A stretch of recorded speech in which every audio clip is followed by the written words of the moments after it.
Paul Patterson, is it? Yes. MBE, congratulations on that. Yeah. Congratulations on your MBE. Thank you very much. Yeah. Thank you. So how was your MBE services for disabled people? Yeah, it was actually given for services to disability sport. And who was given the MBE by? The Queen. Oh, right. Oh, the late Queen Elizabeth. Queen Elizabeth, yeah. Yeah. Yeah, it was a super day. Absolutely smashing. So, how did that come about then? MBE? The Well, recognition? my journey with disability sport started when I wasn't able to be included at school, able-bodied school, in many sports. They said in the winter you can't play football because you can't see. In the summer they said you can't play cricket because you can't see. So the only thing left was athletics. And I didn't think I'd be very good at that. But there was a change, a fulcrum moment when I was about 15 where the eyesight deteriorated significantly. And I needed to go back over to the United Kingdom for specialist education. And I found athletics good and proper there. It was the only sport in those days, 50 years ago, that was in any way inclusive. And the club I was involved with, which was the Reading and Reigate Athletics Club, were very accommodating with the 100 metres, long jump, triple jump, which were the sports I did. And I found I was quite good at them, and I went through the counties, winning that, won the national title, and got selected for Great Britain. So I was competing at the European level until I got unrelated to the eyesight problem. It was an injury to the Achilles tendon, and that ended the athletic career, unfortunately.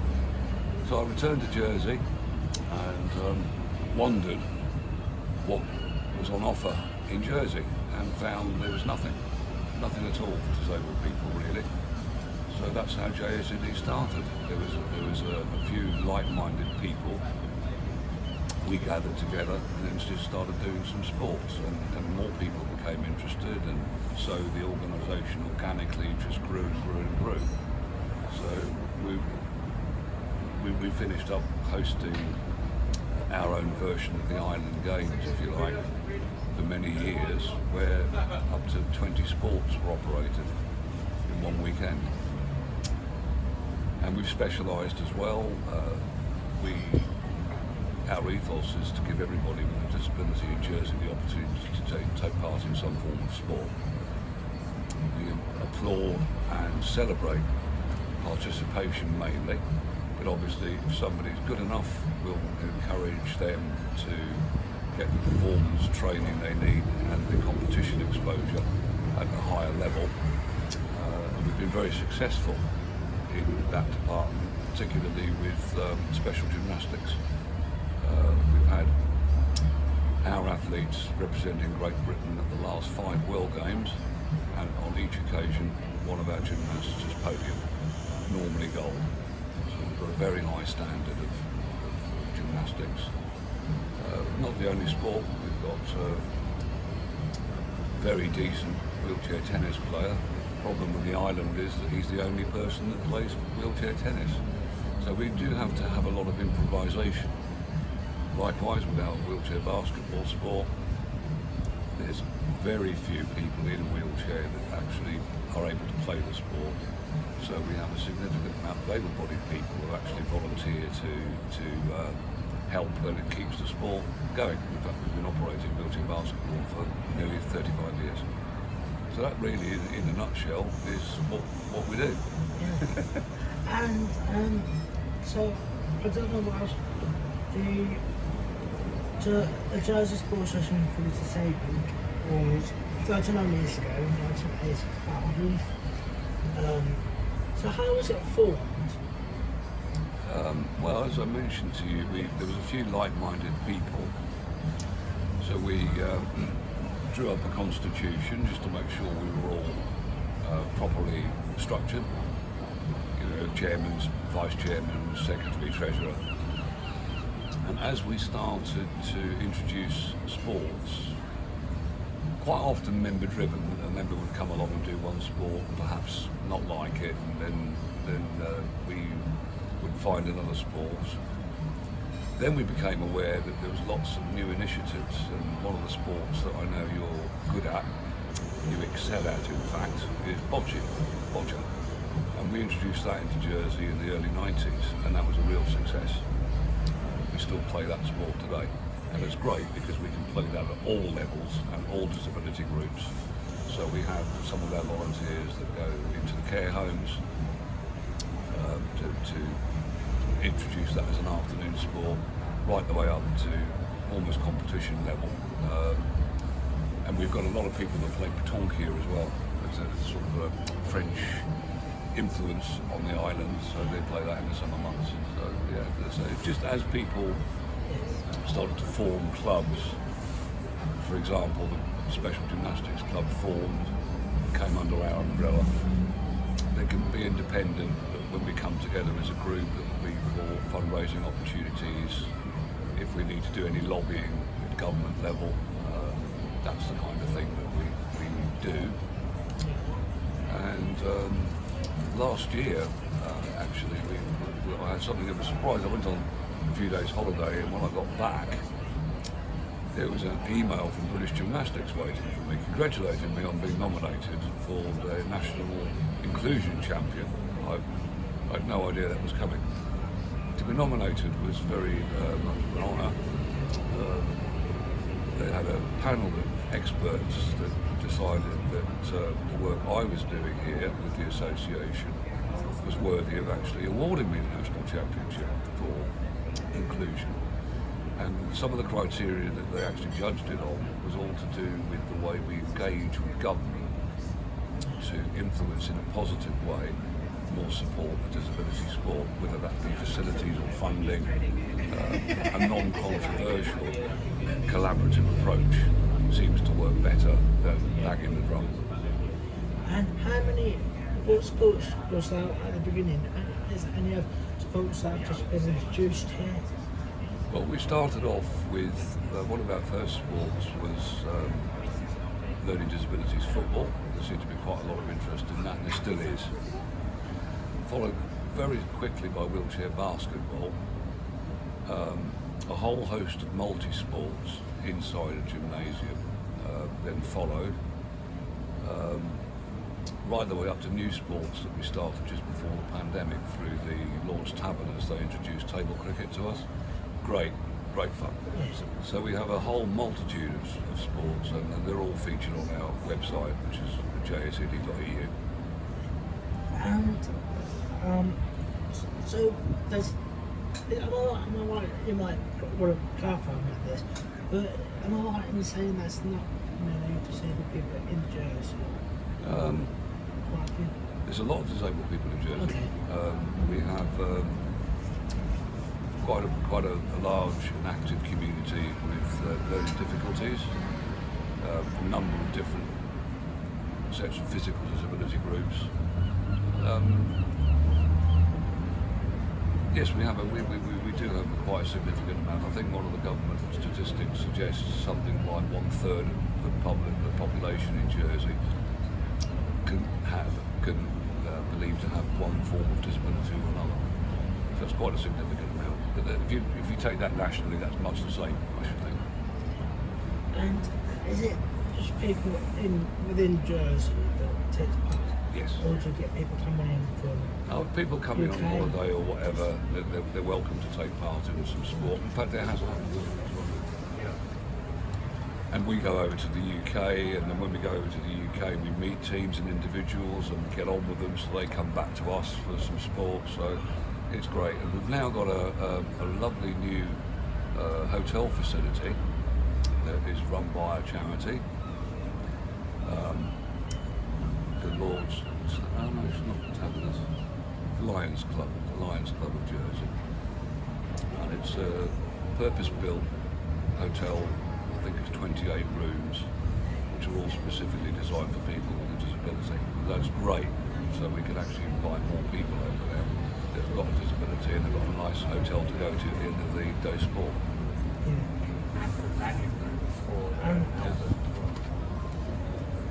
So in 1991, we had the first jersey competition. In 91. We had the 1991. Yeah. What did we do? Sorry, I'm not hard of hearing. So you as well. had the first jersey games. Yes, that's the games I was referring to. Yes. Yes, that was a fun event. We had already been playing wheelchair basketball for a while, and we had the opportunity of bringing the then number one team in Great Britain over here. Their first team actually all turned out, which was the Sheffield Steelers, now the Sheffield Action Steelers, but their starting five pretty much made up the starting five for the Paralympic GBT. And we had a wonderful weekend with them and a few other sports, and that's what started something that went on into the Island Sports School Federation, which was a mimic really of the Island Games. And we only really stopped the games because of funding issues, mostly with visiting teams just before the pandemic. And obviously the pandemic ended it, and we can't now reintroduce it because the one indoor space that's able to have the capacity to host multi-sports in one place is no longer fit for purpose, unfortunately.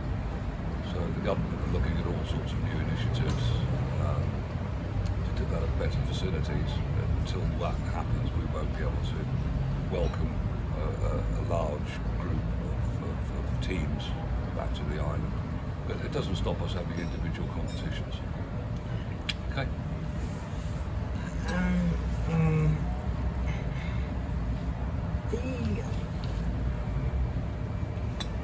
The one thing that, so like kind of in England we have UK Sport England, and they give certain sports money to do it. What's the situation in Jersey? Is it through your government here? Yes. We've got a number of different jurisdictional reasons why we don't look into English charitable trusts. We have a different set of governance, a different set of rules. In many cases, I think the adoption of UK legislation is what we do, and put Jersey in front of it. But there are some subtle differences. So we have our own charity commission. You can't operate as a charity without being registered in Jersey, which is a different registration completely from the UK. And there's an arm's length government department called Jersey Sport. That has now become a charity as well, but it does receive government funding for things like off-island travel, developing skill sets for volunteers, increasing the level of coaching skills on the island, whether that is by sending people to the UK for training or bringing over specialist coaches, etc., etc. So there are government funds that you can apply for, and that's good because there's a set of governance around all that. So all the people, the volunteers, have to have their DBS checked, all exactly the same as you'd expect to see in the UK, but it's just called Jersey Sport. So we hook into them, and we also are fortunate enough to have a number of banks and other financial institutions that actually believe in what we do, and they support us in large events.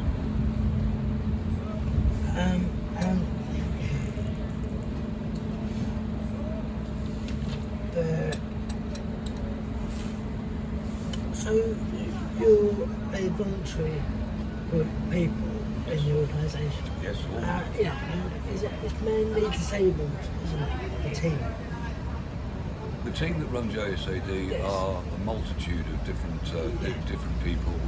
We have people who have a disability on that team. We have people who've got financial expertise. We've got people that are actually more focused on the sport.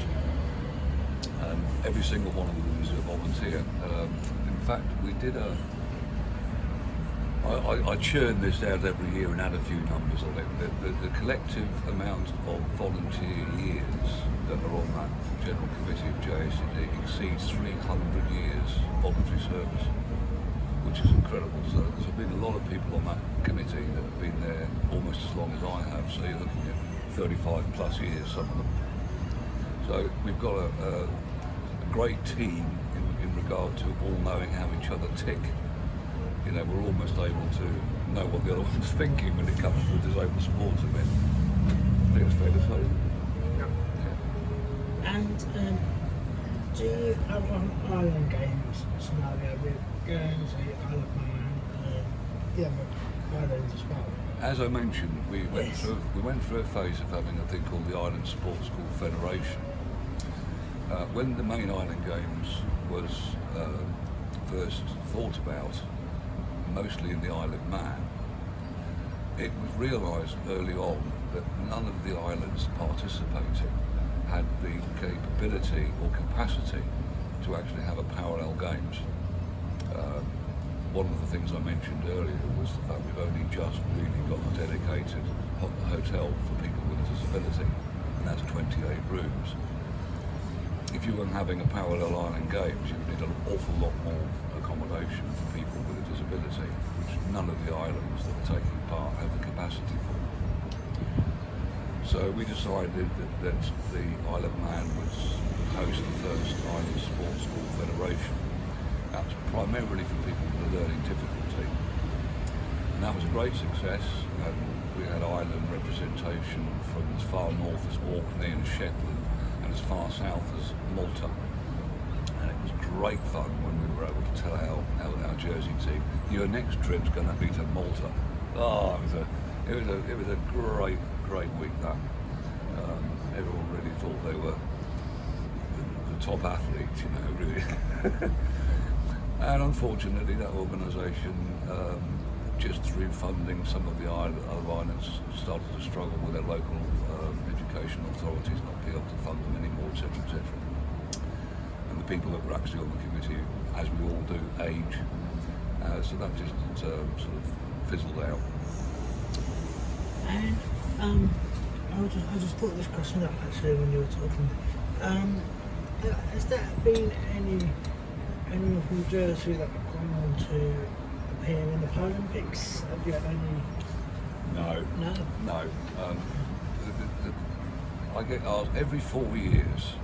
I get the same question from the media. Okay. Why have Jersey not got a representative at the Paralympics? We've been close. We could still do it. Yes. But the podium place at the Paralympics, in pure money terms, at least 1.75 million.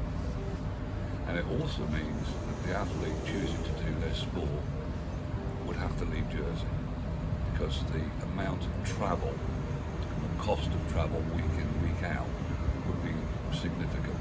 So you're really looking at a life decision change in order to get a British vest on for the Paralympics. It might happen. We've got initiatives in powerlifting at the moment. We've got a very good cerebral palsy sprinter that's just knocking on the door.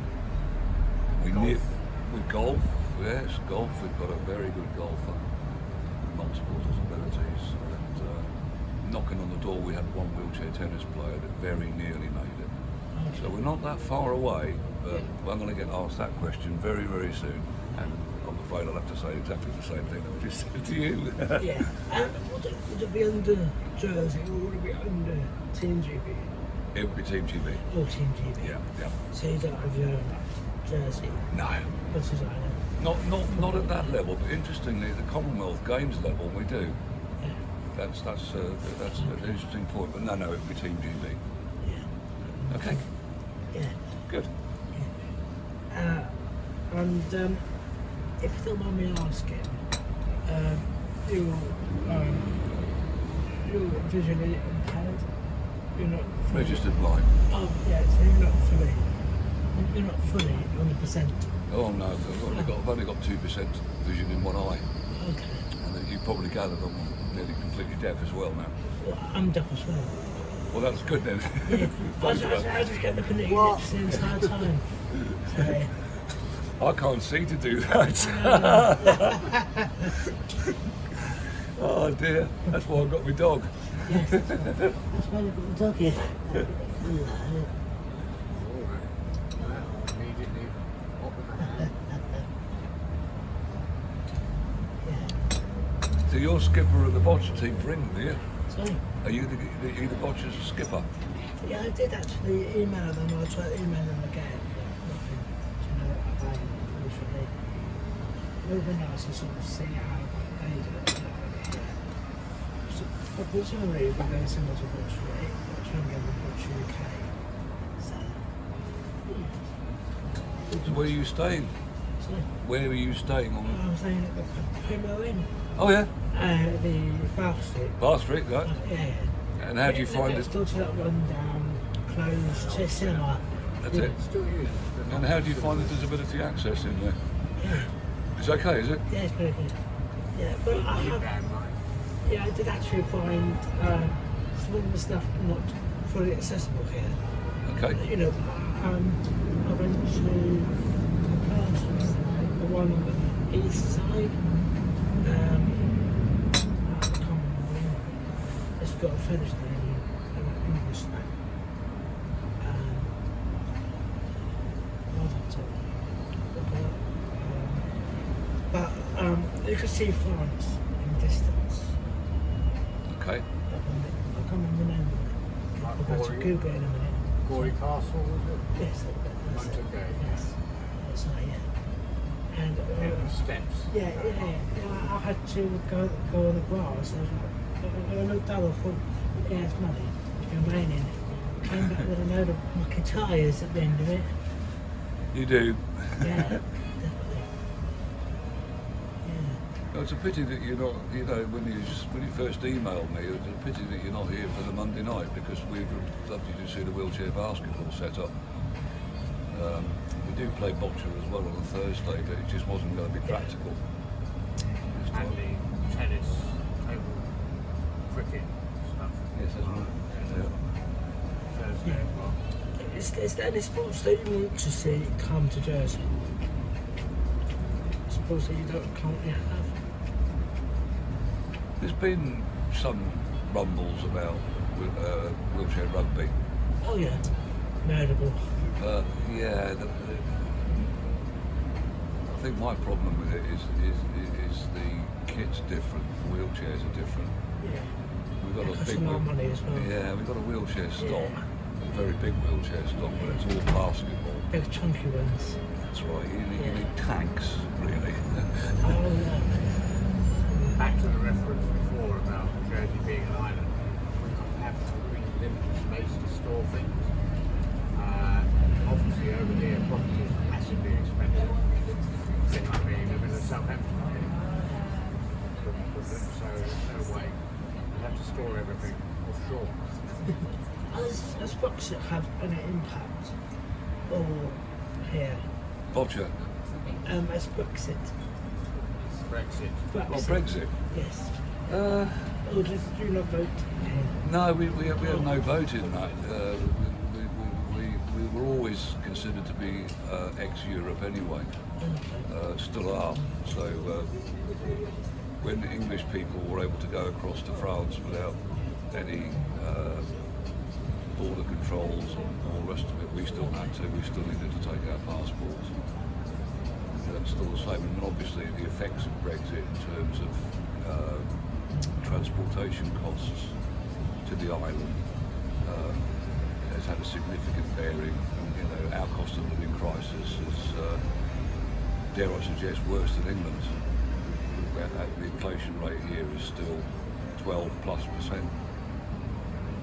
And they just announced the other day, one of the main ferry companies, that they were putting their prices up on transporting goods to Jersey by 18%.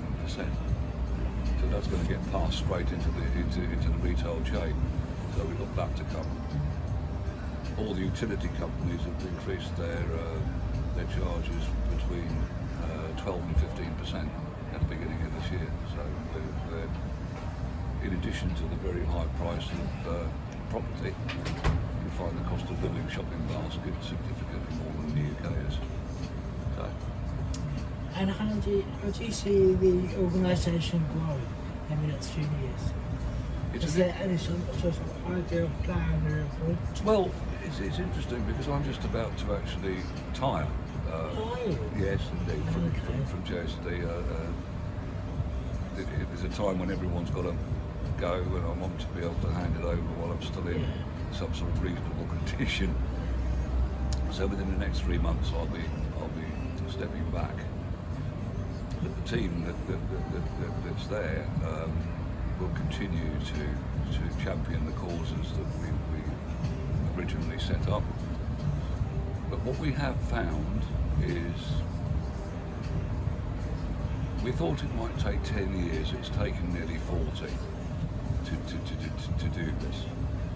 But when we started, I mentioned there was no options for people with a disability to take part in sport. 40 years down the track, we now find so many able-bodied clubs have inclusive policy. So our members have got a much greater choice of where they can participate in sport. So as that particular trend continues, there are less people with a disability that rely entirely on disabled sport services because they're getting what they need from able-bodied clubs, and I think that's just one. It's a bit of a mirror with the Stoke. Yeah, absolutely. Yeah. So I think that's where the evolve is going to be. It's going to be in more inclusive participation in sport. There will always be a need for an organisation like JACD because some people are just not going to be able to fit into a mainstream sports club because of their level of disability. So for those people it needs to be a specialist organisation, but I think that'll get smaller and smaller as we go on. Okay? And is there any disabled schools? Yes, we've got a special needs school, Montalave, and there's another one, Belroyal. Yeah, we've got a couple of them. We've got a couple of them, but they do their best to integrate where they can. Yeah. So the schools contact your organisation and say, can we have this? Can we, a sport coming in, coach maybe? Or do they do their own thing? They tend to work with Jersey Sport when the disabled person's a child. And one of the reasons for that is we mentioned before that my team are all volunteers. Well, they all have jobs. So in the daytime, Oh, I see, yes. so in daytime we can't really do sport. So Jersey Sport work with the schools, they've got their own staff. They introduce sports that are quite often aligned to JACD. So when the child ages to a point where they can actually take part in one of our sports in the evening, they move up. So there's like a conveyor belt. They start off with Jersey Sport, do their sport, and then when they get old enough, they actually come in to do what we do. So That's our equivalent grassroots. yeah. So when did you get your MBE? 2004. So that was on the okay. Yeah. 20 years ago. Yeah.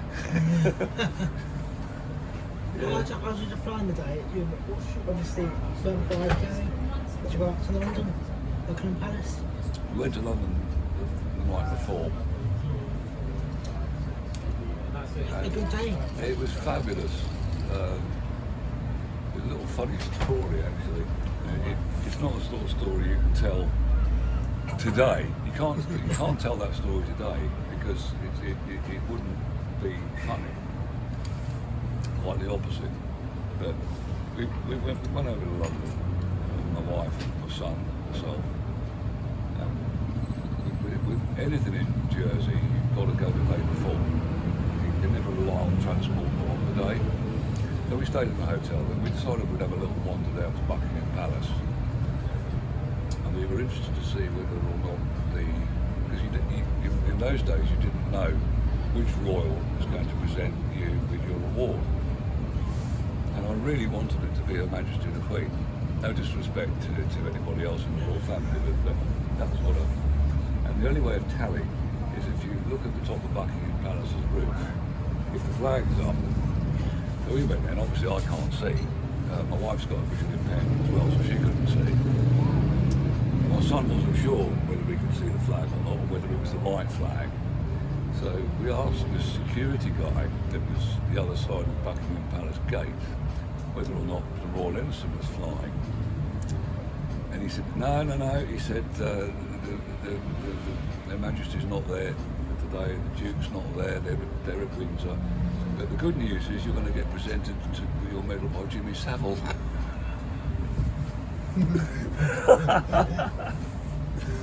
Bearing in mind this is 2004, Yes. therefore we didn't know.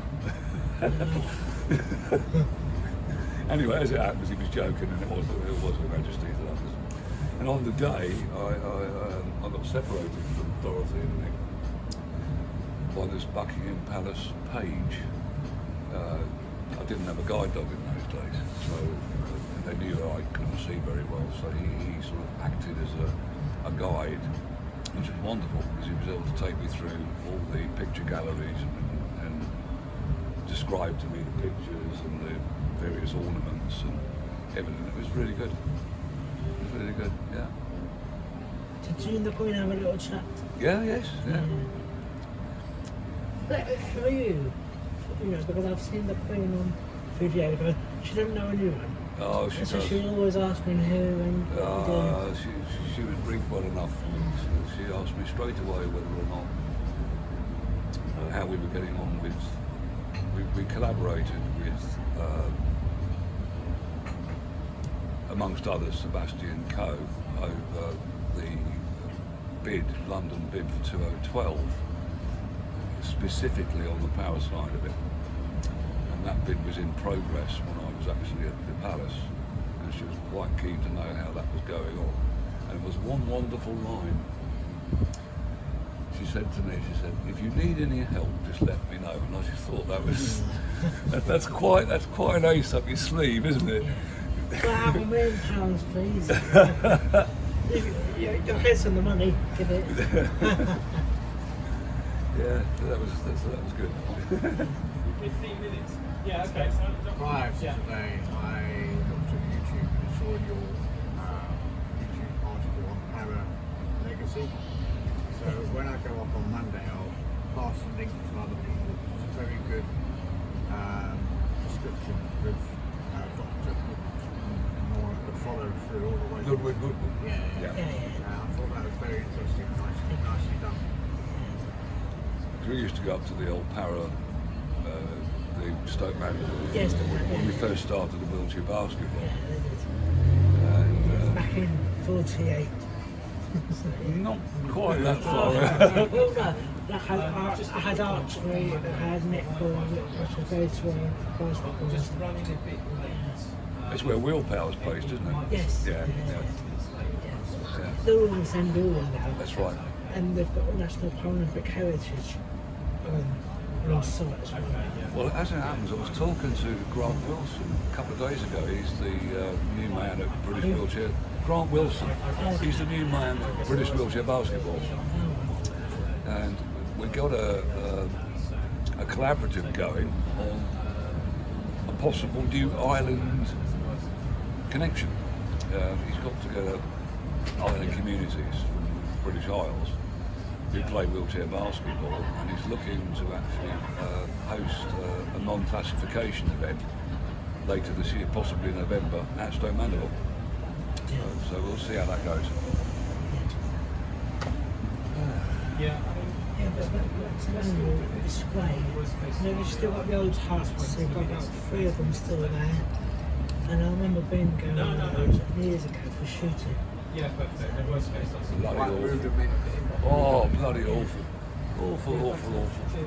They had these dormitories and they had these brick walls that were only 3/4 high. So you I had, feel you had today 12 we blokes, can't expect to have privacy. you had 12 blokes snoring in one place, and then you had another dormitory, another 12 in there. We went up there for wheelchair basketball tournaments. Horrible place, God. We weren't up there for a holiday, we were there for sport. Yeah. So what sports did you do growing up? That was it. long jump, triple jump. Okay. That's all they let me do. And in a way it's good because it was that restriction that actually drove me and others to say, well, we need more.